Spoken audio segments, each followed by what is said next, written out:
In the early 1940s, the most powerful scientific project in human history began. Without the knowledge of the people it was meant to protect. It wasn't announced in newspapers. It wasn't debated in Congress. And it wasn't discussed openly, even among those working inside it. Hidden behind ordinary building names and remote desert towns, thousands of scientists, engineers, and laborers were quietly assembled. For a single purpose the public could never be told. Officially, it didn't exist. Families moved without explanation. Entire cities appeared on maps as blank spaces. Mail was censored.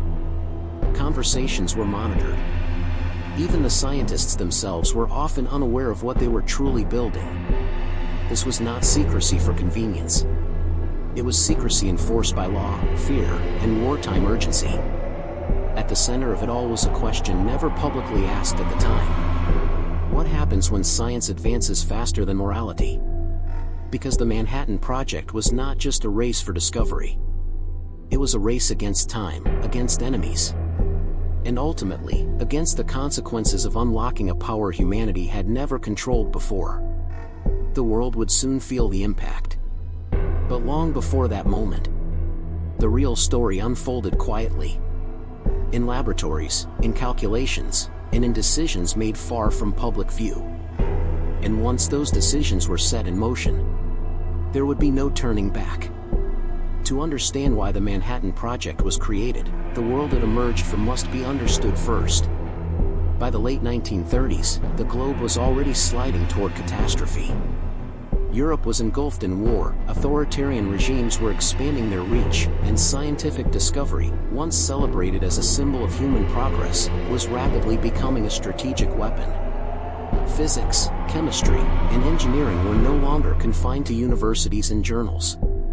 They were being studied for their military potential. At the heart of this shift was a single scientific breakthrough: nuclear fission. In 1938, scientists in Germany discovered that atoms could be split, releasing enormous amounts of energy. The implications were immediate and deeply unsettling. If this energy could be controlled, it could power cities. If weaponized, it could destroy them. For many scientists who had fled Europe, particularly those escaping Nazi persecution, this discovery carried an additional fear. Germany, they believed, might already be working to turn this science into a weapon. And if they succeeded first, the balance of global power could change permanently. This fear crossed the Atlantic. In the United States, science and government had traditionally operated in separate spheres. Researchers worked independently. Military planning remained isolated from academic inquiry. The idea that the federal government would coordinate, fund, and control a massive scientific operation was nearly unthinkable. But wartime urgency reshaped those boundaries. By 1941, the United States was no longer a distant observer. After the attack on Pearl Harbor, the country entered World War II fully, and with it came the realization that traditional warfare would not be enough. Victory would depend not just on soldiers and weapons, but on information, technology, and speed. Quietly, conversations began at the highest levels of government. Could science decide the war? Small research efforts were already underway, scattered across universities and laboratories. But they lacked coordination, funding, and clear authority. What was needed was something unprecedented, a centralized, secret program capable of mobilizing the nation's scientific talent toward a single classified goal. That goal was never written plainly in public documents. Instead, it was buried under code names, compartmentalized tasks, and layers of security. The project would be managed by the U.S. Army Corps of Engineers, not scientists themselves, a deliberate choice meant to enforce discipline and silence. Entire regions of the country were selected for isolation. Remote deserts, hidden valleys, and previously quiet rural areas were transformed almost overnight. Land was acquired through urgent government orders. Residents were relocated with minimal explanation. New towns appeared where none had existed before. Los Alamos, Oak Ridge, Hanford. To outsiders, these names meant nothing. To insiders, they meant everything, and yet, very few inside the system understood the full picture.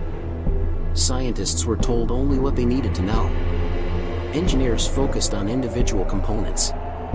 Workers followed instructions without context. This structure was intentional. Knowledge itself became a controlled resource. At the same time, ethical questions were deliberately postponed. Many of the scientists involved believed they were racing against a greater evil. Others saw participation as a patriotic duty. Some questioned the implications privately but continued their work publicly, convinced that refusing would change nothing. The government, for its part, framed the effort as a necessary response to an existential threat. Secrecy was justified as protection.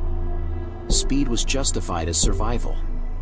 And oversight was sacrificed in the name of urgency. By the time the Manhattan Project reached its full scale, it employed more than 100,000 people and consumed resources comparable to entire military campaigns. Yet the American public remained almost completely unaware of its existence. No debates. No headlines. No public consent. The stage was set for a scientific achievement unlike anything before it, and for consequences that would extend far beyond the war it was meant to end. The Manhattan Project did not begin with a single announcement or a clear starting date. It began in fragments, scattered ideas, urgent letters, quiet approvals, and decisions made behind closed doors. In 1939, a letter reached President Franklin D. Roosevelt. It was signed by several prominent scientists, including Albert Einstein. The message was cautious, but its implications were alarming. It warned that recent discoveries in nuclear physics could lead to weapons of unprecedented power, and that other nations might already be pursuing them. Roosevelt did not respond publicly. Instead, he authorized a small advisory committee. At first, funding was minimal. Research moved slowly, almost tentatively. Many within the government remained unconvinced that such a weapon was even possible. Nuclear physics was still considered theoretical by much of the military establishment. The idea that scientists could alter the course of a global war felt speculative, even risky. That skepticism did not last. As intelligence reports suggested accelerated research overseas, urgency replaced doubt. By 1942, the project was no longer a scientific question, it was a strategic priority. Control shifted decisively to the military. The U.S. Army Corps of Engineers was placed in charge, under the leadership of General Leslie Groves. His role was not to understand the science, but to control it. Groves imposed rigid security, strict timelines, and absolute authority. Civilian researchers now operated under military rules. One of Groves' first decisions was symbolic and practical. The project would be hidden behind a deliberately misleading name: Manhattan Engineer District. It sounded bureaucratic, unremarkable, harmless. Behind that name, however, the federal government began one of the largest construction efforts in American history. Entire industrial complexes were planned in secrecy. Massive amounts of steel, concrete, copper, and electricity were diverted without public explanation. Supply chains were altered. Priorities were rewritten. Few questions were allowed. At the scientific center of the project stood J. Robert Oppenheimer. Brilliant, complex, and deeply conflicted, he was chosen not only for his intellect, but for his ability to coordinate minds across disciplines. Physics, chemistry, engineering, metallurgy, fields that rarely worked together were now forced into constant collaboration. Los Alamos, New Mexico, became the intellectual heart of the operation. It was deliberately isolated. There were no road signs. Entry required clearance. Families lived under surveillance. Children attended schools that never mentioned where they were. Letters were censored. Telephones were monitored. Even casual conversations were discouraged. Inside the laboratories, secrecy shaped everything. Scientists were divided into specialized teams. Each group focused on a narrow problem, often unaware of how their work fit into the larger objective. This compartmentalization reduced the risk of leaks, but it also fractured understanding. Some researchers knew they were working on energy production. Others believed they were designing experimental materials. Only a handful grasped the full scope of the project. This structure created a strange psychological environment. Brilliant minds were asked to trust authority without explanation. Curiosity, normally the foundation of science, was restricted. Questions beyond one's assignment were seen as security risks. Yet progress was relentless. Facilities at Oak Ridge, Tennessee focused on isotope separation, consuming enormous amounts of electricity. Hanford, Washington was selected for large-scale production of new materials, transforming the surrounding landscape. Each site operated like a sealed world, connected only through classified reports and guarded transport routes. Meanwhile, ethical discussions remained largely absent from official meetings. Some scientists debated privately. Others avoided the topic entirely. Many assumed that responsibility lay elsewhere, with generals, with politicians, with history itself. The prevailing belief was simple: finishing the project was necessary. Consequences could be addressed later. As months passed, momentum became its own justification. The project had grown too large to question, too expensive to stop, too secret to debate. What began as a theoretical fear had evolved into a fully operational system, one that merged science, military authority, and national survival into a single purpose. And with every calculation completed and every facility brought online, the distance between decision and consequence narrowed. Silence within the Manhattan Project was not accidental.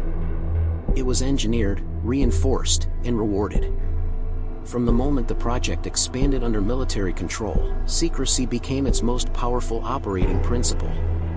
Information did not flow freely, not upward, not downward, and rarely sideways. What people did not know, they could not question. This structure was intentional. Every participant was assigned a narrow role. Scientists were instructed to focus only on their calculations. Engineers on their machinery. Laborers on their shifts. Guards on their checkpoints. Each group existed inside its own sealed bubble of purpose. The result was a system where no single person, except a select few at the very top, could fully see what was being created. This compartmentalization was defended as necessary for national security. But it had consequences far beyond preventing espionage. It dismantled accountability. When questions arose, they were redirected. When concerns were voiced, they were postponed. When doubts surfaced, they were framed as distractions from the greater mission. The logic was simple and devastatingly effective. This is wartime. There is no time for hesitation. Government oversight existed on paper, but not in practice. Congress was not fully briefed. The public was entirely excluded. Even many high-ranking officials received only fragments of information, carefully curated to maintain momentum without inviting scrutiny. Budgets expanded rapidly, often without detailed justification. Contracts were issued under emergency authority. Environmental impacts were ignored. Worker safety protocols were improvised or delayed. The system rewarded speed, not caution. Inside the laboratories, a quiet tension grew. Some scientists began to realize that their work was part of something far larger and far more dangerous than they had initially understood. Yet by the time clarity emerged, exit was no longer an option. Leaving the project required permission. Speaking openly was forbidden. Public disclosure was punishable under federal law. Silence was not just expected. It was enforced. Mail was censored. Diaries were discouraged. Personal notes were destroyed or confiscated. Even private conversations were assumed to be overheard. This constant surveillance reshaped behavior. Researchers learned to self-censor. Families learned not to ask questions. Children grew up understanding that curiosity could be dangerous. And with each day that passed, silence became normalized. Institutional failure does not always announce itself through collapse. Sometimes it manifests through efficiency. The Manhattan Project ran efficiently, perhaps too efficiently. There was no built-in mechanism for ethical review. No independent body tasked with questioning the long-term implications of success. No meaningful avenue for dissent once the machine was in motion. The assumption was that morality could be addressed later. That assumption was never formally approved. It was simply inherited. Military leaders deferred ethical responsibility to civilian authorities. Civilian administrators deferred to scientific expertise. Scientists deferred to political necessity. Responsibility dissolved as it passed through the system. This diffusion of accountability created a dangerous vacuum. When accidents occurred, they were classified. When risks were identified, they were minimized. When warnings were raised, they were absorbed into confidential reports that rarely altered the project's trajectory. Even language played a role in maintaining silence. Terms were sanitized. Processes were renamed. Consequences were abstracted into technical jargon. By reframing reality in neutral terms, the system insulated itself from moral discomfort. What might have sparked public debate under normal circumstances was reduced to internal memoranda and restricted briefings. And because the project operated outside public awareness, there was no external pressure to slow down, to reconsider, or to ask fundamental questions. The absence of public knowledge was not merely a gap, it was a structural feature. The American public continued daily life unaware that entire cities had been built in secrecy. That unprecedented scientific experiments were underway. That decisions were being made which would reshape global power dynamics for generations. This disconnect between action and awareness represented a systemic failure, not of intelligence, but of governance. Democratic oversight relies on transparency. Transparency was deliberately removed. In its place stood a closed system where urgency justified everything and silence protected the process from interference. By the time concerns began to crystallize in the minds of those involved, the project had reached a point where stopping it seemed impossible. Too many resources had been committed. Too many people were involved. Too much momentum had been generated. Silence had done its work. It had allowed the system to function without resistance. It had shielded decision-makers from accountability. And it had postponed the reckoning that would inevitably follow. The failure was not that no one questioned what was happening. The failure was that the system was designed so those questions could never matter. Even before the Manhattan Project reached its conclusion, its shadow was already stretching far beyond the laboratories. It altered lives quietly, often invisibly. Entire communities had been created almost overnight, towns that did not appear on maps, populated by families who could not explain where they lived or what they did. Daily routines continued under an unspoken rule: never ask too much, never say too much. Children attended schools without knowing why their parents worked behind guarded fences. Spouses learned to accept long hours and vague explanations. Ordinary life adapted itself around secrecy. And secrecy, once normalized, does not stay contained. Within the scientific community, the project reshaped professional culture. Collaboration, once defined by open exchange, became fragmented. Knowledge was no longer shared freely but rationed according to clearance levels. This created new hierarchies. Not of talent, but of access. Some scientists were entrusted with broader understanding. Others remained confined to narrow technical tasks, unaware of how their work fit into the larger whole. This separation altered how research was conducted, how trust was formed, and how responsibility was perceived. The long shadow extended into governance as well. Emergency authority had proven effective. Vast resources had been mobilized with minimal oversight, and the system had delivered results at unprecedented speed. For policymakers, this became a model, one that would influence future decisions in times of crisis. The lesson absorbed was not caution, but capability. If secrecy could accelerate progress once, it could do so again. Meanwhile, ethical uncertainty lingered beneath the surface. Some participants carried unspoken doubts. They questioned not only what they were building, but the precedent being set. Yet those concerns remained private, locked behind security clearances and non-disclosure agreements. Silence followed them home.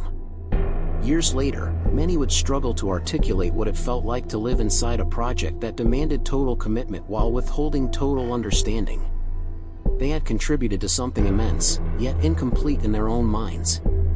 The psychological toll was subtle but lasting. There was pride, certainly, but also unease. The Manhattan Project demonstrated that science, when fused tightly with state power, could operate at a scale previously unimaginable. It proved that intellectual inquiry could be transformed into an instrument of national strategy almost overnight. That realization did not fade when the project ended. Institutions began to change. Universities adjusted their relationships with the federal government. Funding models shifted. Research priorities became increasingly aligned with defense objectives. Scientific work was no longer purely academic, it was strategic. The boundary between civilian research and military application grew thinner. And once that boundary blurred, it became difficult to restore. The project's shadow also reached into public trust, though the public did not yet know it. Decisions had been made without democratic participation. Entire processes had unfolded beyond public awareness. When knowledge is eventually revealed after prolonged secrecy, it does not arrive neutrally, it arrives carrying suspicion. The longer information is withheld, the heavier its eventual weight.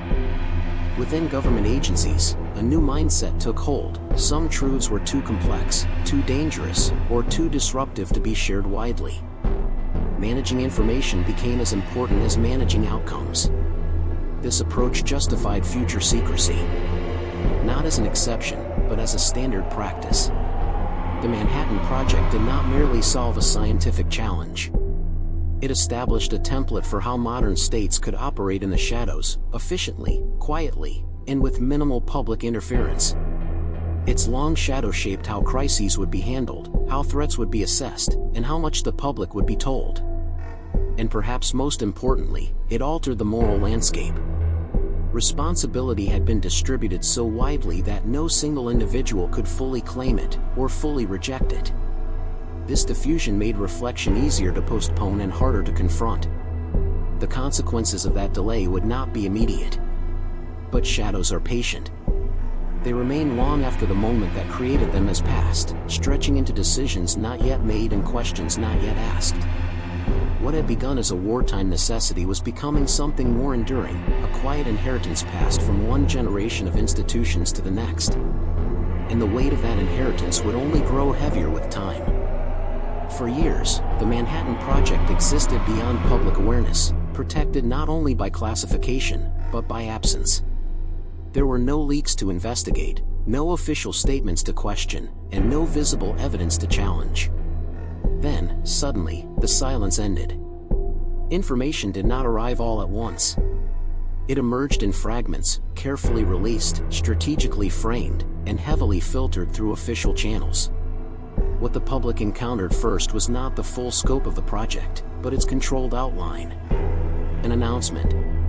A statement. A carefully chosen explanation. The language was precise, authoritative, and reassuring.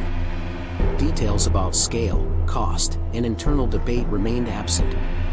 Instead, the narrative focused on achievement and necessity, emphasizing urgency over deliberation. This framing shaped early public understanding before alternative interpretations could form. The reaction was immediate, but uneven. Many Americans responded with astonishment. The idea that an immense scientific effort had been conducted in near-total secrecy challenged assumptions about transparency and governance. Questions surfaced quickly. How could something so large remain hidden? Who had known? Who had decided?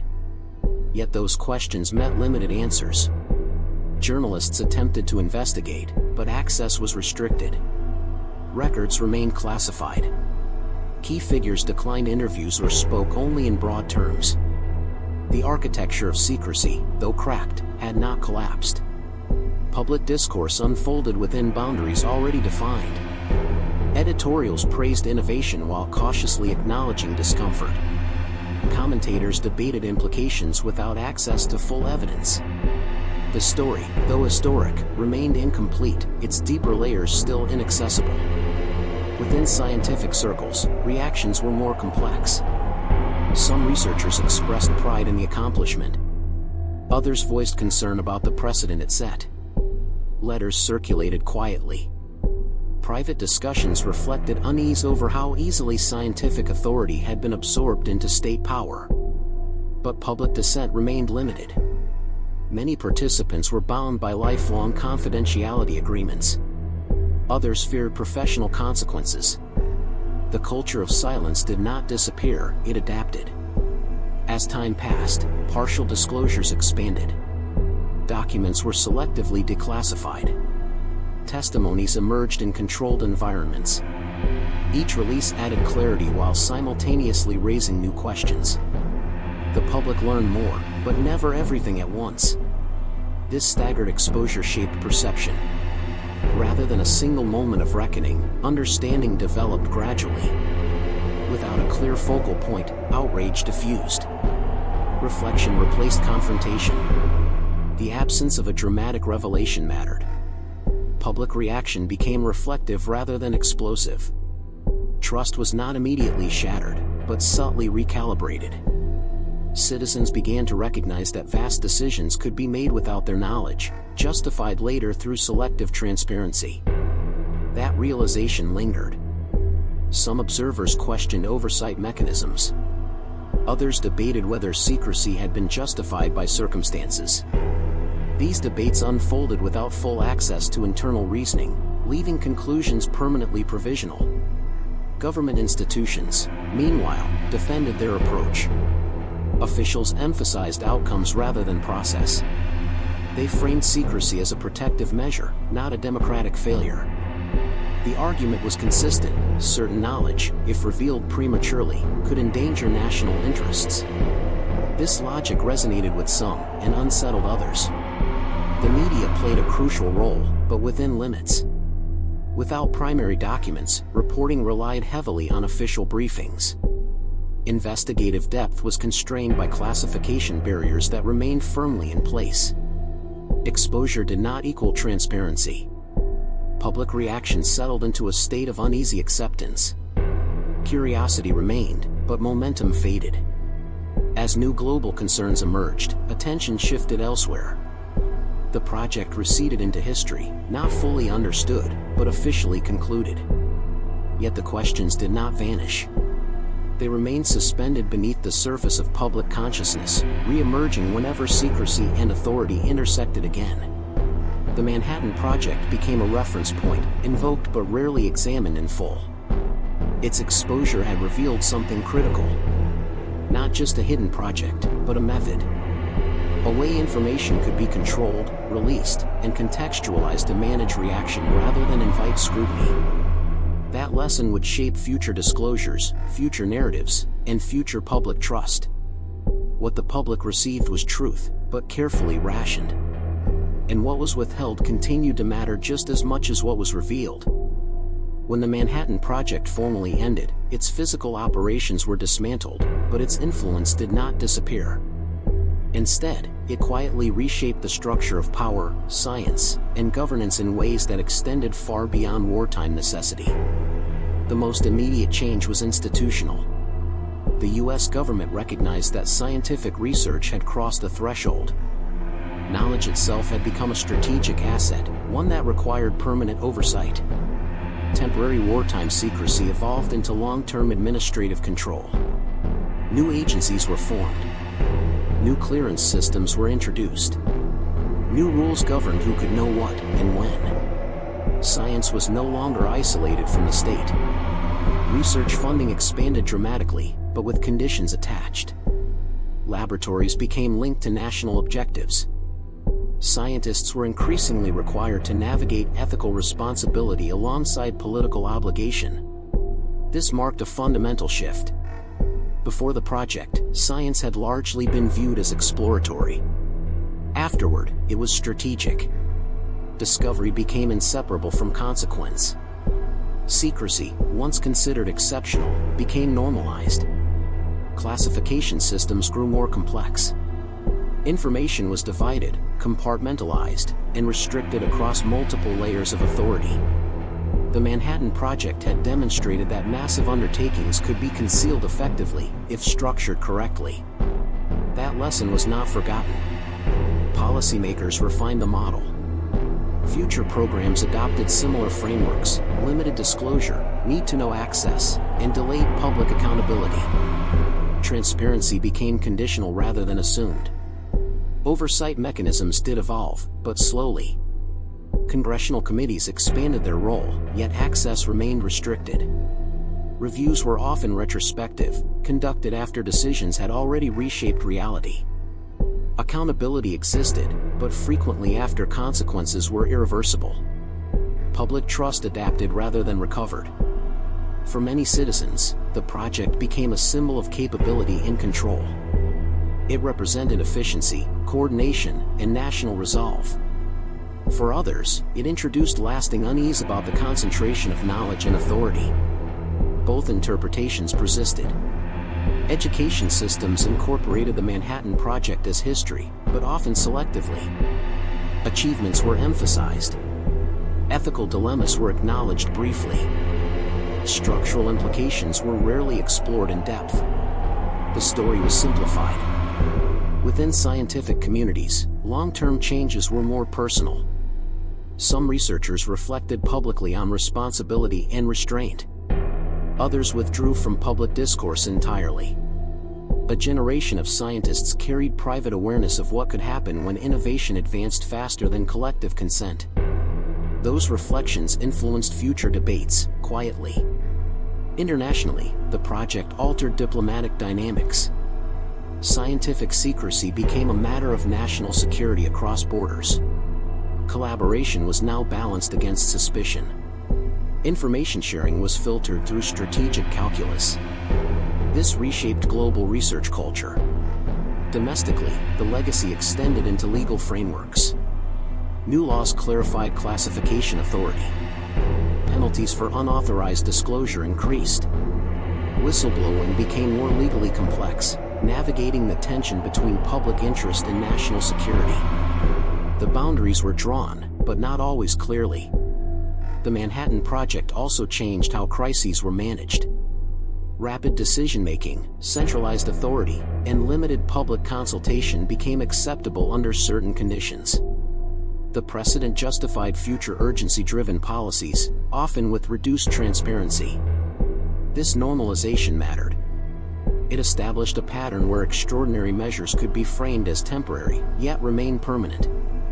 Once systems of control were built, they were rarely dismantled. The aftermath, therefore, was not a single outcome, but a transformation. One that altered how governments approached secrecy, how science related to power, and how citizens understood their distance from critical decisions. The project had ended on paper, but its structure lived on, in policies, institutions, and assumptions that continued to shape modern governance. And with each passing decade, its influence became less visible, but more deeply embedded. Decades after its conclusion, the Manhattan Project no longer exists as an active program, but its influence remains woven into modern systems of power, knowledge, and control. Its relevance today is not found in technology, but in structure. The project demonstrated how large-scale decisions could be made beyond public view, justified by urgency, and revealed only after outcomes were irreversible. That model did not end with wartime necessity, it became embedded within modern governance. Secrecy, once exceptional, became procedural. In contemporary institutions, information is routinely classified not only to protect security, but to manage timing, perception, and accountability. The logic mirrors the framework refined during the Manhattan Project: restrict access first, explain later, if necessary. This shift altered expectations. Citizens now live with the understanding that critical initiatives may unfold without their awareness. Oversight exists, but often indirectly. Transparency is promised, but frequently delayed. The distance between decision-makers and the public has grown more abstract. Scientific advancement continues to accelerate, raising familiar questions. Who decides how far research should go? Who defines acceptable risk? And at what point does innovation require public consent rather than private authorization? These questions remain unresolved. Modern research often operates at the intersection of public funding and restricted access. Ethical review boards exist, yet their deliberations are rarely visible. The balance between progress and precaution is negotiated behind institutional walls. This dynamic traces directly back to the Manhattan Project. It normalized the idea that knowledge itself could be too dangerous to share, an assumption that still shapes how information is controlled today. Public trust reflects this legacy. Surveys consistently show confidence in institutions fluctuating alongside perceptions of transparency. When information emerges gradually or selectively, skepticism grows, not necessarily because outcomes are disputed, but because processes remain hidden. Trust erodes quietly. The project also influences how disclosures are handled. Rather than sudden revelations, modern systems favor phased releases. Information is contextualized, framed, and distributed in stages. This approach minimizes shock, but also limits public response. Awareness is managed.